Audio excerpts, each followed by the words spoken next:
Let's move on to the AFC South. I think this is one of the easier divisions to predict in the NFL. I've got the Jacksonville Jaguars at 12-5, followed by the Tennessee Titans at 8-9. The Houston Texans, I actually think, are going to be better than people think at 6-11. I like the trajectory of that franchise going. And the Colts, while I like the trajectory that they're going, I got them at 4-13. Just kind of a developmental year for them, building more towards 2024. Jacksonville at 12-5. Listen, I've been one of the very, very, and I do mean very few, that sees Trevor Lawrence as the third best quarterback in the National Football League. If you look at his numbers last year coming to this year, the second half of last year, just about by every metric, he was top 3 in the NFL. He obviously had the 27-0 comeback against the Chargers.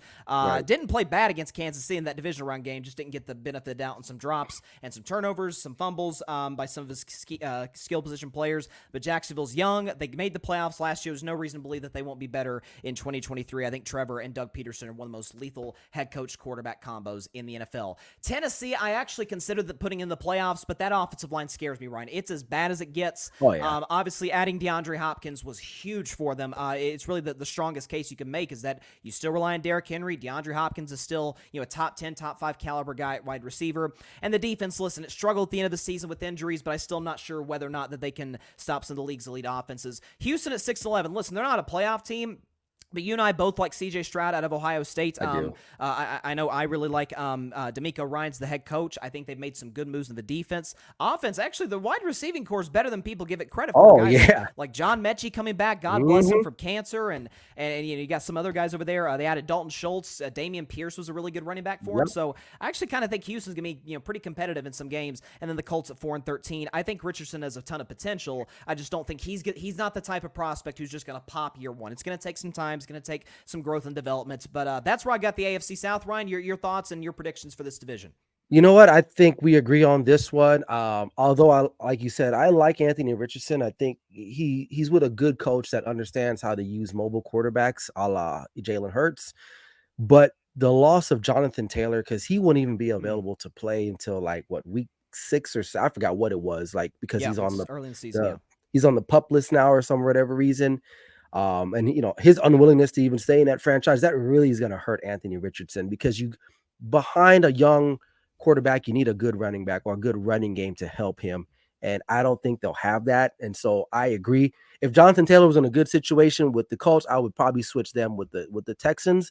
But because of that, I like what you have here. And the Texans, they're like a sleeper team to me. Like you said, I don't think they're going to make the playoffs, but that wide receiving core is young and fast. Tank Dell, a lot of people not even talking about him.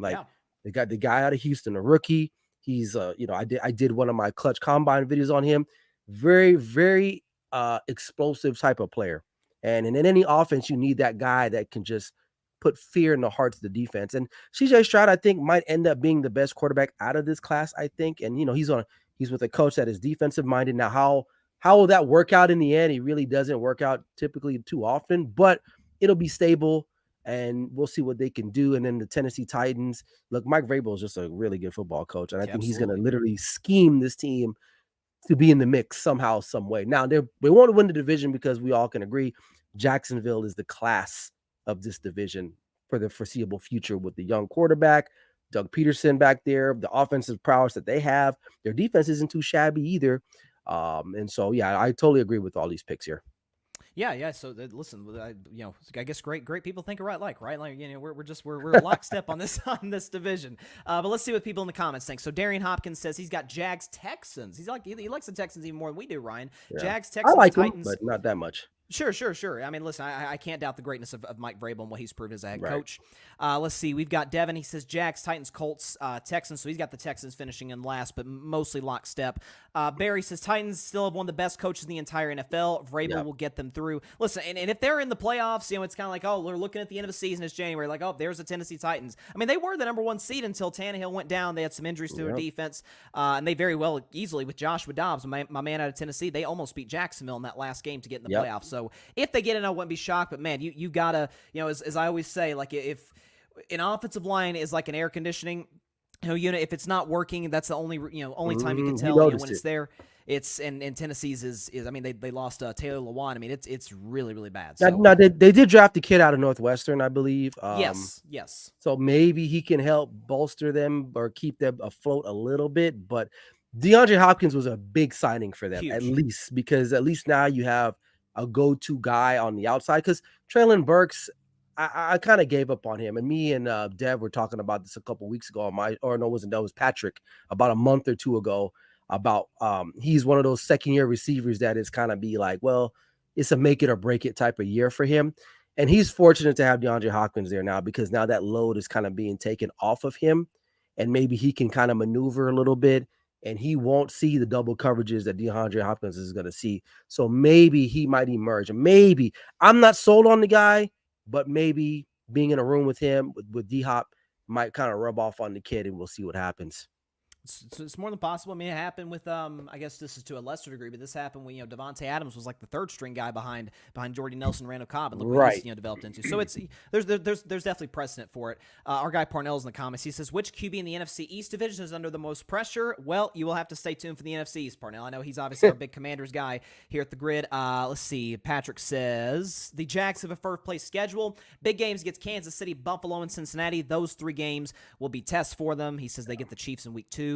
And it's home for Jacksonville. That's, listen, Andy Reid, we know, is incredible in September, so that's going to be a tough one for Jacksonville, but they're more than capable of obviously getting that dub. And Darian says the QB is the issue. I don't believe in Levis and Tannehill. I definitely don't believe in Levis. I think, I think anybody that puts mayo in coffee, I can't. Yeah, I can't even take you seriously at this point. No. So, I mean, you had Malik Willis beat him out for the backup job, and and so Malik Willis really wasn't that great either. So that tells you a lot about Will Levis as a quarterback. And I have concern about him from an intangible standpoint. But, we'll see what happens with the Titans in the AFC South, but I got the Jags taking this division. Thanks so much for watching the show on YouTube, and be sure to go click that big red subscribe button and check out the other clips and full shows from Carving It Up Live, as well as our other incredible content creators here on the Grid Network.